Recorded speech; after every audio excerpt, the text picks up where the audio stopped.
Anchor Rashmi సుధీర్ల మధ్య బుల్లితెరపై chemistry ఓ రేంజ్లో పండుతుంది. వీరి కాంబినేషన్లో షో అంటే అది పక్కా హిట్ అనే నమ్మకం అందరిలో ఉంటుంది. ఇక వీరిద్దరూ ప్రేమలో ఉన్నారని ఇలా రకరకాల వార్తలు వస్తున్నప్పటికీ వాటిని ఈ జంట కొట్టిపారేసింది.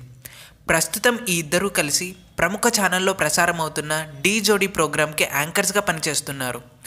ఇదిలా ఉండగా తిరుపతిలో ఈ నెల 9న 10K రన్ ఉందని, దీనికి ముఖ్య అతిథులుగా సుధీర్, రష్మి హాజరు కానున్నట్లు ఓ పోస్టర్ని సామాజిక మాధ్యమాల్లో వైరల్ చేస్తున్నారు.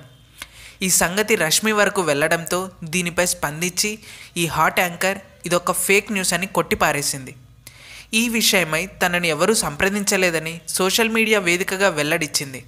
నాకు ఈ ఈవెంట్లో ఎలాంటి సంబంధం, నన్నెవరూ దీని గురించి సంప్రదించలేదు, నాకు చెప్పకుండా పోస్టర్లో నా ఫోటో పెట్టి ఈ ఈవెంట్కి హాజరవుతున్నట్లు పోస్ట్ చేశారు. దీని స్పాన్సర్స్ ఎవరైనా ఉంటే వారికి తెలియజేయండి అంటూ చెప్పుకొచ్చింది. మీరు కూడా సుధీర్, రష్మి యాంకరింగ్ జంట బాగుంటుంది అని అభిప్రాయపడుతున్నారా? అయితే ఎస్ అని, లేకపోతే నో అని మీ అభిప్రాయాన్ని కామెంట్స్ రూపంలో చెప్పండి. ఈ వీడియో మీకు నచ్చినట్టయితే లైక్ చేసి మన ఛానల్ని సబ్స్క్రైబ్ చేయండి. Thanks for watching.